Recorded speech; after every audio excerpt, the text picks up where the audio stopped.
Seja bem-vindo ao canal Futebolaço, eu sou o Dieguinho. Então, rapaziada, tá entrando no ar mais um giro de notícias do meu, do seu, do nosso Clube de Regatas Vasco da Gama. Você que tá chegando aqui pela primeira vez, se inscreve aí no canal e ativa o sininho. Mas pra quê, Dieguinho? Para não perder os próximos vídeos. Segue a gente lá no Instagram, estamos fazendo um trabalho muito bacana por lá. E segue a gente também no Twitter. Dieguinho dá várias informações e opiniões também por lá. Já chega deixando o seu like marotaço para dar aquela moral e ajudar na divulgação do vídeo.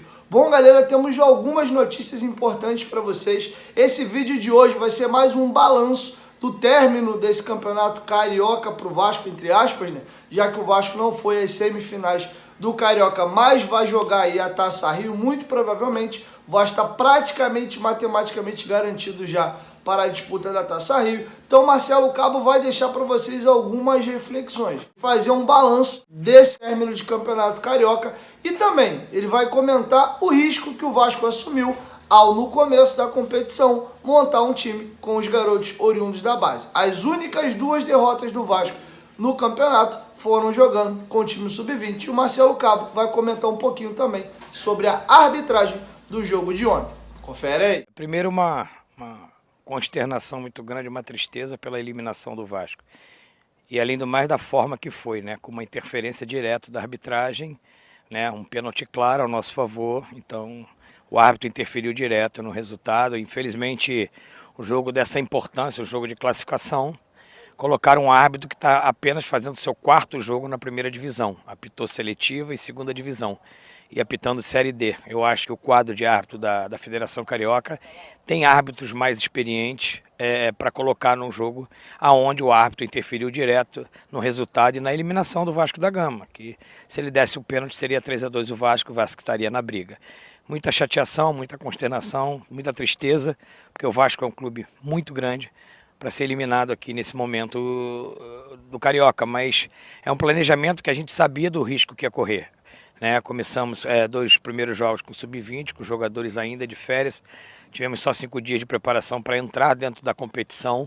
E uma competição que você sabe que ela é muito disputada do Campeonato Carioca. Mas em formatação de elenco e evolução de elenco, eu fiquei muito satisfeito. Né? Hoje a gente tem uma equipe base, uma equipe sólida, um plano de jogo definido, com as variações bem definidas. E agora é a gente replanejar a sequência. Né, a gente vai agora, a partir da reapresentação, sentar, planejar o Vasco da Gama para essas 6 semanas que a gente vai ter de preparação para as duas competições mais importantes do ano, que é a Copa do Brasil e com certeza a Série B.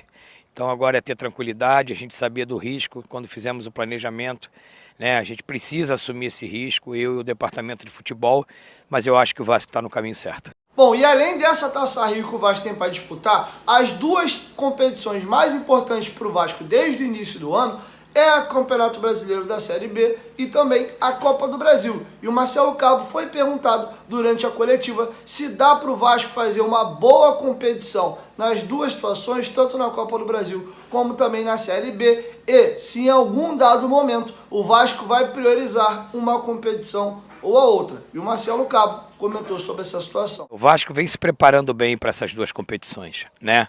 Eu acho que a gente, apesar de toda a dificuldade de ter entrado na Copa do Brasil com 10 dias de trabalho, pegar 2 adversários muito fortes fora de casa, o Vasco foi muito bem. O Vasco passou da primeira fase, passou da segunda fase, está na terceira fase e se preparando também para essas duas competições que no nosso planejamento são as duas competições mais importantes do ano para o Vasco. A Copa do Brasil, pelo que ela se tornou, e a Série B, que com certeza é a competição que a gente está se planejando, está trabalhando para que a gente possa entrar muito forte. E com certeza o Vasco vai entrar muito forte nessas duas competições. Esse início de trabalho, o Vasco demonstrou, né, que está trabalhando, está evoluindo, está se planejando para ser forte nas duas competições que tem pela frente. Bom, outro tema importante que eu gostaria que vocês ouvissem do Marcelo Cabo é o seguinte: quem assistiu a minha análise da partida entre Vasco e Boa Vista, eu comentei que o jogo de ontem muito se assemelhou com o jogo de Série B. O Vasco ali é a equipe grande, uma das equipes a serem batidas, propondo o jogo, pegando uma equipe jogando extremamente fechada e jogando os contra-ataques de forma reativa, e ou abusando ali das bolas paradas. O Vasco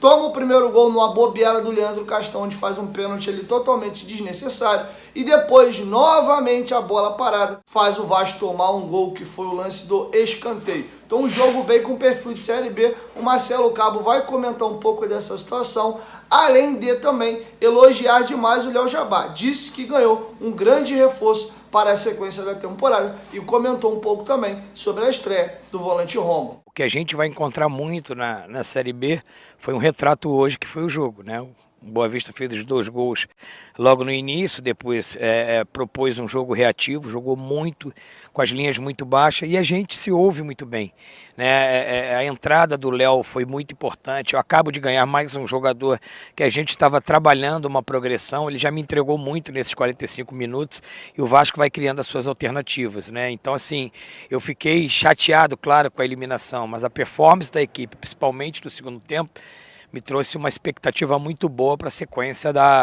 do que a gente vai encontrar pela frente. A sua pergunta, ela foi muito apropriada, e a gente fica chateado, fica triste, mas a gente leva muita coisa positiva desse período que nós jogamos o Campeonato Carioca, né? E agora a gente tem que tirar aquilo de bom que a gente já construiu aqui, potencializar e corrigir aquilo que a gente precisa corrigir para a sequência da competição. O Rômulo é um jogador que chegou, que vai nos ajudar, como o Morato está ajudando, como o Léo Jabá entrou hoje, entrou muito bem. Nós estamos ainda construindo o Vasco. O Vanderlei estreou hoje, estreou muito bem.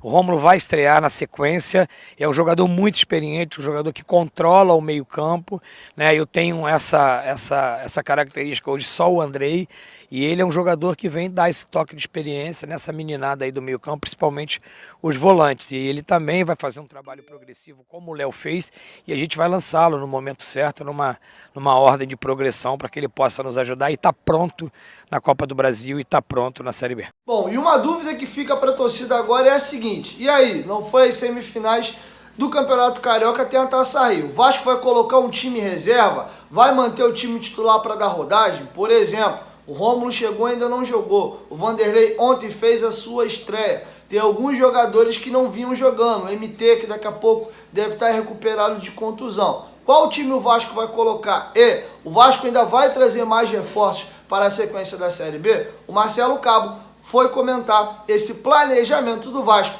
pós-eliminação do Carioca, já que não estava no planejamento o Vasco não ir às semifinais do Campeonato Carioca. Sentar na reapresentação, né? A gente tinha um planejamento de sequência da competição, né? O Vasco sempre se preparou para a sequência da competição, mesmo sabendo das dificuldades, né, que eu já pontuei aqui no início da minha entrevista, de montar uma equipe dentro de uma competição, fazer uma pré-temporada dentro de uma competição. Mas com certeza a gente vai sentar na reapresentação, eu passo no departamento de futebol, a comissão técnica, para que a gente possa fazer esse planejamento. Seria prematuro eu falar para você que a gente vai usar a Taça Rio, o time principal, o time B, mas a gente vai usar a Taça Rio como preparação para a sequência da série, para o início da Série B e a sequência da Copa do Brasil. Mas na reapresentação a gente vai traçar o planejamento e vamos elaborar. Bom, e para finalizar, um ponto que eu de cara aqui já digo que eu discordo demais do Marcelo Cabo. Ele vai, durante a coletiva, ser perguntado sobre o meia Carlinhos, que foi o jogador, pelo que eu acompanhei de rede social e nos comentários do vídeo aqui, o jogador mais xingado pela torcida do Vasco, apesar de ter metido a bola pro Léo Jabá, meter pro Peck fazer o gol de empate no segundo pau. E o Marcelo Cabo disse que ele fez uma grande partida, gostou sim da atuação do Carlinhos, vai falar o porquê que ele tira o Matias Galarza do time e comparar ali o Carlinhos com também o Marquinhos Gabriel, que infelizmente estava escalado para jogar como titular e no aquecimento sentiu um incômodo e ficou de fora da partida. Ponto que o Carlinhos fez uma boa partida, principalmente no segundo tempo. Ele deu 2 assistências para a construção do gol. E essa é a característica do Carlinhos, um time que faz, o atleta que faz o time andar com passe, com troca de corredor, que se aproxima muito da área e finaliza. Um pouco diferente do Marquinhos Gabriel, que é um cara que encosta mais no cano, né? Então, assim, eu reputo que o Carlinhos fez um segundo tempo muito bom. Quando eu fiz a mexida no intervalo, realmente o Matias não estava muito bem na partida, principalmente na construção, né? Eu alternei um pouquinho o 4-2-3-1 por um 4-3-3. Eu trouxe o Andrei mais centralizado na proteção da zaga, fiz o Carlinho de meia direita e o Peck de meia esquerda e abri o Jabá pela esquerda e o Morato pela direita, né, para que a gente pudesse ter esse 4-3-3 ou 4-1-4-1, como você queira, né, que o Peck e o Carlinho pudesse flutuar entre as linhas e o Andrei fizesse o primeiro passe, né, fazendo o time andar, circulando essa bola. E acabou que no segundo tempo o time se ouve muito bem, o Carlinho fez um bom segundo tempo, mas ali a gente precisou colocar o time um pouquinho mais para frente. Cada vez que o tempo passava, a gente precisava buscar a vitória. Então a gente começou a colocar o time um pouquinho mais para frente, colocar o time empurrar o time um pouquinho mais para frente, com mais peso de área. Foi o que aconteceu no final, que a gente teve bastante volume, bastante peso de área, mas infelizmente não foi o suficiente para a gente sair com a vitória. Bom, rapaziada, é isso. Essas eram as informações que eu tinha para trazer para vocês nesse girão de notícias. Logo mais, entre 3 e 4 horas da tarde, o Dieguinho tá chegando com mais informações, beleza? 1, 2, 3, futebolaço. Tamo junto, família. Eu, qualquer momento, Dieguinho volta a voz. Tamo junto, valeu, fui.